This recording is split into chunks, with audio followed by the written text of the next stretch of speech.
Good morning, y'all. Taylor here with y'all 106.7. We are broadcasting from the Red Wing Shoe Studio, and today we have an amazing singer-songwriter, Mr. Kendell Marvel. Welcome to y'all 106.7. Well, thank you for having me. We're very honored to have you here, not only because we play a ton of songs that you write, but you just seem like a really cool guy. So I try to be, but we're excited. Yeah. You got a show tonight, The Basement East. I do. Kendell Marvel's Honky Tonk Experience, featuring Ashley McBride, the band Lula, Adam Hood, Shelley Fairchild, Reed Houghton, Trey Penley, and Aaron Vinecourt. Mm-hmm. Tonight, Tuesday, October 29th. Tickets are still available at thebasementnashville.com. Tell me about this show. It's a show that I started with my late friend Keith Gaddis about 8 years ago when I made my first record to kind of draw attention to me as an artist, and it was just going to be a thing that we done until my record came out, and it ended up being so much fun that really got supported by local, by artists that are friends of mine, and it just turned into this thing. It's a honky-tonkin', rock and rollin' country show that we've had so many guests from Alison Krauss to the Foo Fighters come out and play country songs with us. So it's just weird phenomenon, and it's just fantastic. It's a lot of fun. Just like a bunch of friends hanging out, playing music. It's just like it used to be, like a bunch of singer-songwriters jamming songs they love, Mm-hmm. Now, you take this on the road, It's not just in Nashville? We do. We always do it at Crash My Playa, Luke Bryan's Crash My Playa. We do the late-night show down there every year in Mexico, and we had some festivals done at Bonnaroo and some other places. So, it's a pretty great time. Tell me a crazy story from one of these shows. Anything crazy ever happen? I had a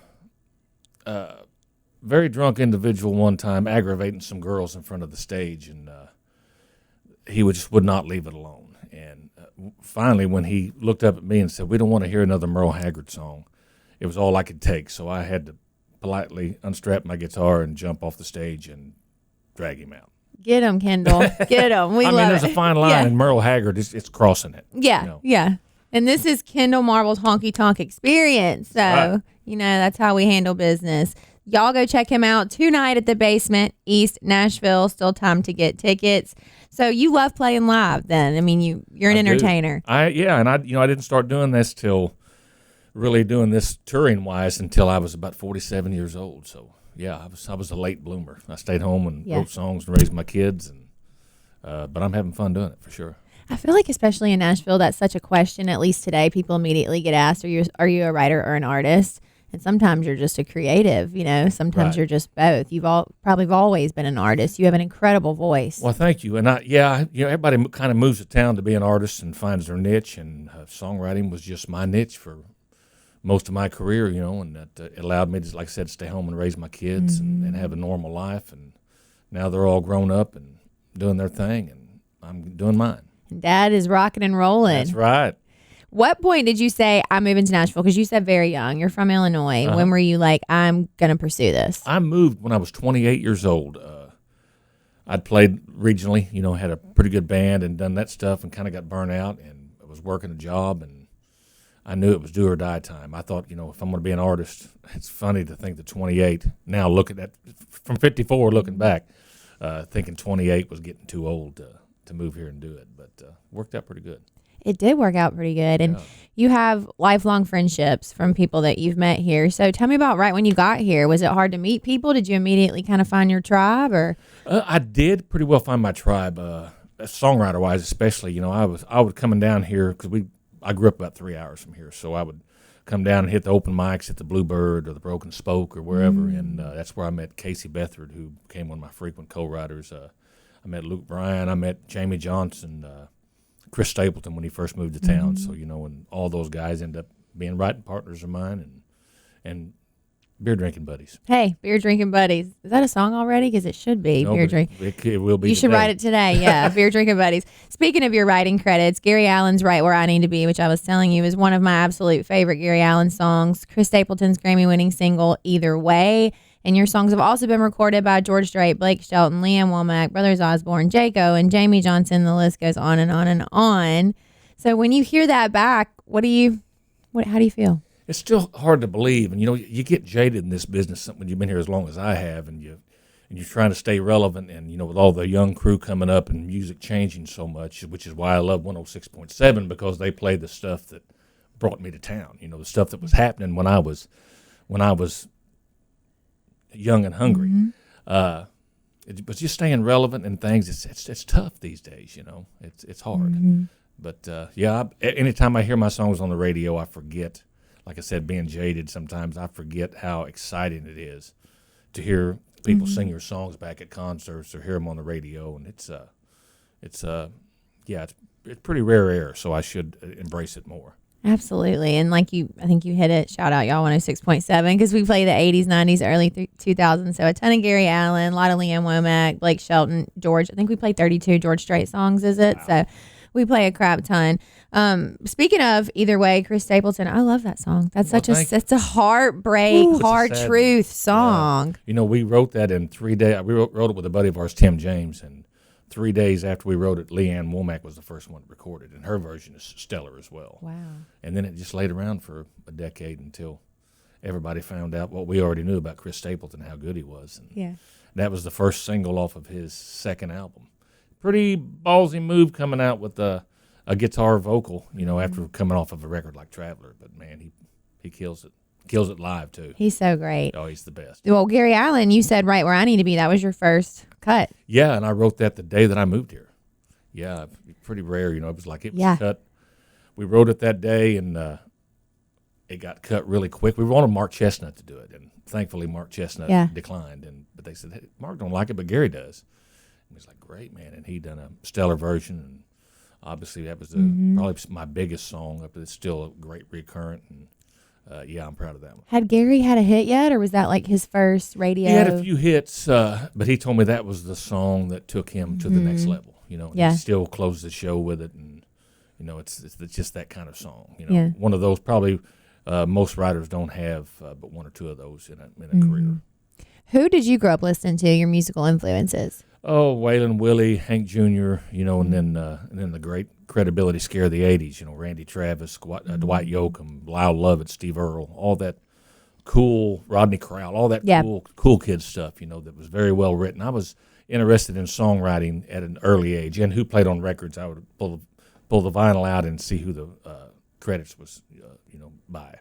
And so I've always been intrigued by just great music, and that's what I love about this station too. They play those songs. We do. I was going to say we play all those artists that you said. So it's fantastic to hear them over the waves for sure. Did you teach yourself to play an instrument? Or? My dad taught me how to play guitar at about 5 is when I started. Oh wow! And I thought I was going to be a guitar player until I realized how much you have to practice and how good you have to be a legitimate guitar player. So that never. Then I said, well, I'll just sing and play acoustic. I think you're doing all right. But speaking of singing, you said, you kind of touched on it, Chris Stapleton, his voice, he kind of maybe didn't get discovered until later, but your voice is incredible. It's so powerful. It kind of reminds me of a Chris and Jamey Johnson, which I know those are friends of yours. Sure. So I just love to hear you sing. At what point were you like, I'm going for this artist thing? Is that when you said your kids were raised and you're like, now the timing really feels right? Yeah, and I had a deal for a little bit here in town, a record deal at RCA early on, and just didn't pan out, and probably for good reason. I moved here to be an artist, but I just kind of put that on the back burner. And then when country music took the bro country route, it just really wasn't something I was interested in having to get up and write every day. You know, a songwriter's job is to stay on the radio, and I just couldn't do it. It just wasn't my bag. You know, there's guys who do it better than me. And that's when I started making records. Me and Keith Gaddis made my first record, and then me and Dan Auerbach made my second record, and then I went to Texas and made my last one. So, I'm just kind of jumping around, doing what I love. Lowdown and Lonesome, that was your first one, produced by Keith Gaddis. And you had Randy and Chris co-write some of those songs as well, right? I did, yeah. And then also John Anderson was a co-writer on Solid Gold Sound's album, The Hard Time with the Truth. I love that one. Also love Gotta Get a Message to You. I wrote that one down. You know, that was strange because Auerbach said, I think we need to cut this song. And he played me a version of it from a guy named Swamp Dogg, like a blues artist. And I didn't know it was a Bee Gees song until we had done recorded it. And I heard their version. I was like, wow, that's way different than mine. But that's awesome, I love that. Thanks. And then your most recent album, Come On Sunshine, Habits, Fool Like Me, Never Loving You, and Don't Tell Me How to Drink. Those are my top 4. So oh, nice. Thanks. I just love all your music. And going back to the first one, The Gypsy Woman and Watch Your Heart. I didn't tell you my favorites from those. Those are my favorites. They are in my iTunes library. We'll do both of those live at the Honky Tonk show.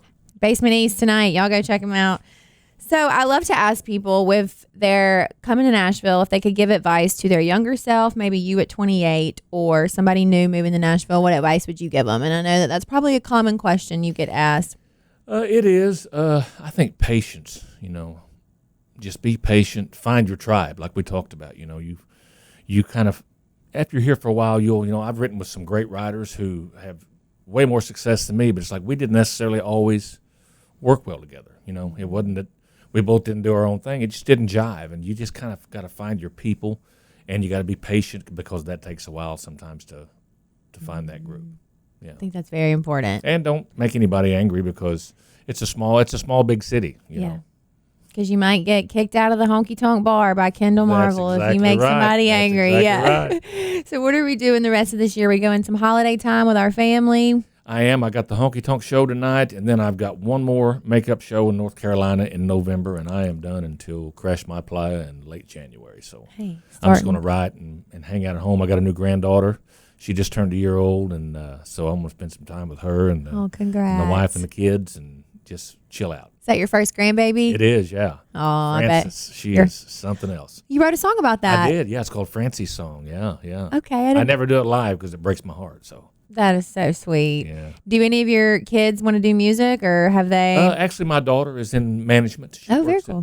at a big management firm here in town and does day-to-day for a big artist. And my son, for a while, he worked at BMI for a little while, and then he advanced shows and done some stuff for me. But now he runs him and his partner own a commercial cleaning business. They clean windows and do some things like that. Entrepreneur. Yes, love it. That is the way of the world. Right. Now, do you hunt? Are we a hunter? I used to growing up in Southern Illinois, big whitetail. And I still like to bird hunt some. I haven't done it in a while, but I'm more of a fisherman. I love to fish. I go to Alaska a couple times a year, and that's kind of fishing's my thing.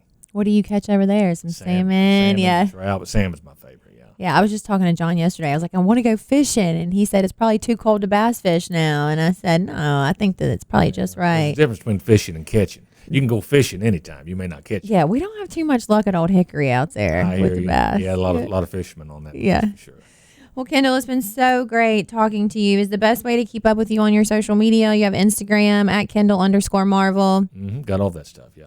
All the music's on all digital platforms and it's everywhere. And it's awesome. On the internet. You just want to roll the windows down and take a sunset cruise, listening to your music, or sip a whiskey or smoke a little smoke. Yeah, I love it. Do we have any new music coming out? Any plans for new music next year? Yeah, we've got a couple things in the can that we're going to be putting out here pretty soon, and one song in particular's got me and 3 or 4 of my favorite artists on it, and then we're working on a full-length record. It's going to be the first record that me and my band have been holed up in the studio doing some funky stuff. So. Oh, well, we can't wait to hear it. You'll have to come back in here and play it for us. I'd love to. All right. Kendell Marvel, y'all. Check them out. This is Y'all 106.7.